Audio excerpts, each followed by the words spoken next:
You. Yo, are you talking to me? Yes, you better subscribe to the channel. I know you're part of that 86.2% that aren't subscribed to the channel and watch my videos every single day, but don't subscribe. Oh, that's Zach 2K. I'm about to subscribe. I watch all your videos, but I'm not subscribed. I don't know what I'm doing, bro. Gotta sub to the channel. You see, this is an example of most of you who watch my videos. If you're not already subscribed, make sure you subscribe. Don't be like Timmy. My boy Timmy's dumb, but you don't want to be dumb. So subscribe to join Pinky Gang today. Let's get straight into that video. What's up, Pinky Gang? It's your boy Zach back with another video, and in today's video we've got the two-way Stretch Playmaker. It's basically like my stretch glass from last year, but it's a little bit different, a little bit more playmaking, and it does come out as a Stretch Playmaker with the defense and shooting pie chart. Now let's get straight into it. We're going to use this pie chart here. The reason we use this one is because you want to be a two-way Stretch Playmaker, right? You got to get the defense and shooting, and we can get as much playmaking as we can. Now if you want, you can choose any of these other ones, but I don't really advise it. I would go with the most speed because you're trying to be quick and faster than all the other bigs out there. The point of this build is to ISO against the bigs and still have great defense. Now for our finishing, what we're going to do is we're going to max out our driving layup and our driving dunk. Just like last year, we don't need a close shot or a standing dunk. Now if you want, I can show you a different version of where you can upgrade this stuff, but you don't really need it. So what we're going to do with our mid-range, we're going to max it and take off 1. This helps us get the name Stretch Playmaker instead of like a mid-range finisher or something like that. So you want to do that. If you want the mid-range finisher name, go ahead, put that one extra point on mid-range, but we're going for the Stretch Playmaker name. We're going to max out our 3-point. We're going to get our free throw until we get right 13 shooting badges.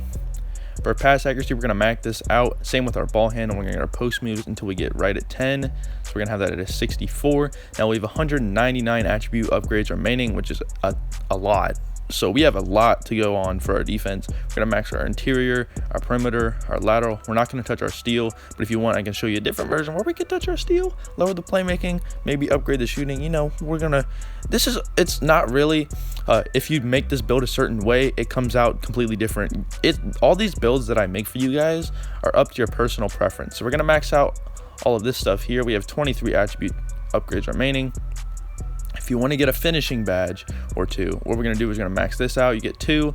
I don't really advise you do that, but if you want, hey, go ahead. What we could do here, we could max out this, get it 16, and another option we could go with, we can max out our steal. Or not max it out, but we can get it like 21. But you know, it's really up to you what you guys prefer. You could max out standing dunk, close shot. It's really up to you. Now what I personally would go with is max out as much shooting as I can get. Once we get a 16, we're going to lower this. Maybe we have 1 attribute left. I don't really care where it goes to. We'll max out our postmans because why not? For our badge upgrades, we have 1 finishing, 16 shooting, 10 playmaking, and 20 defensive and rebounding. Our stats right now looking kind of not so great, but you see with our stretch glass last cleanup, we went 6'7". Stretch glass last cleanup, we went 6'7". For our height, we're going to go the same height as last year, 6'7". As you can see, our stats go up a ton.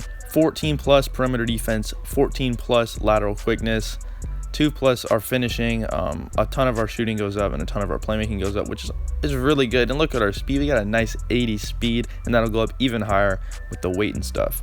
So for our weight, we're going to go not minimum, but we're going to go the highest we can go without losing any speed or acceleration. I think we're gonna go, yeah, 184 is where you want to go. What we did last year, go minimum. Now you guys are looking at it like, Zach, bro, look at your defense, it's going down too much, but you'll be fine, bro. You'll be fine, trust me. I know how this build works. I've tested this build out and I know it's gonna be great. As you can see though, our shooting's going up. We're almost at that 83 pointer, so once you hit 97 you get that 80. You can still get good contests with minimal wingspan. It's all about the badges, and we have 20, same amount as last year, and that's all basically. Now with all these takeover options, you can really do a lot of things. I don't advise slasher, maybe shot creator, but playmaker, if they fix this takeover, I would go with this on the build, but I'm gonna go with spot up shooter because I would love to break ankles with this build, but they just the badge is broken. It doesn't do anything, so I'm gonna go spot up shooter here. As you can see, we have built a Stretch Playmaker, so you know that's pretty good, similar to Jason Tatum, Bojan Bogdanovic, and Pascal Siakam. Pretty good comparisons for a Stretch Playmaker type build. No crazy superstars or anything, but you know, it's still pretty good. So I'm going to show you the badges that you would probably want to use if you make this build, right? You're going to put on bronze contact finisher because that's really what you want, right? I mean, you could put on like Lob City or Slithery or something, but like I would go contact finisher.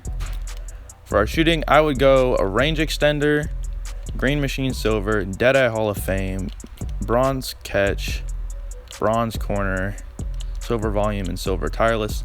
What I like to do in this game is really you need to get your important badges here, Well, if you do get your hotspots, don't listen to me, bro, I'm stupid. If you do get your hotspots, you want something like this.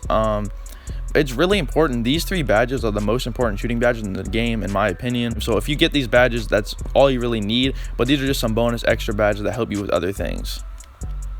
For our playmaking, last year we only had 4. We got gold, quick first step, and bailout, and this time we can get a lot more playmaking, which is great. We can max out our downhill, max out our bailout. Actually, you know what, we'll do something like this. So we're not going to get ripped. We can go super quick downhill with our 84 speed, and that, I think downhill goes up a decent amount with your speed. I don't know exactly how much, but it was a really good badge for slashers last year, and you can run the break and wreck and stuff, and I like using this build at wreck. Nobody knows how to guard it, especially the other power forward. If I'm lined up at like the power forward at the center, oh my god, nobody knows how to guard me. So yeah, that's what we're gonna do for our playmaking. For our defense, I'm gonna do what I ran last year: Hall of Fame clamps, Hall of Fame intimidator, silver this, silver that, Hall of Fame pogo, bronze chase down. We're gonna do gold brick wall. The reason we did this is I like to pick and pop with this build. I also like to guard the ball handler. You can do anything with this build. The perimeter defense is like 10 attributes higher than last year. So this build, oh my god, you can clamp up anybody on the court. You can clamp up the bigs, you can clamp up the guards, you can stick with anybody. And now if you want, if you don't like setting screens, you can go box. If you want to play passing lanes, you can go interceptor. It's really up to you. If you don't like pogo stick, I mean, I haven't used it too much this year. I'm not really sure how much it works. If you're guarding the perimeter, you want to go pick dodger, maybe pickpocket. But like, you can, like, it's really up to you what you want to do with your badges, but I'm gonna just go with what I ran last year, which was this. And so yeah, that's what you want to do with your badges. If you guys enjoyed this video, make sure you drop a like and subscribe. So if you're trying to help your boy grow, get 1,000 subscribers, this keeps me motivated to post more content all the time. So I'll see you guys in the next video. Peace.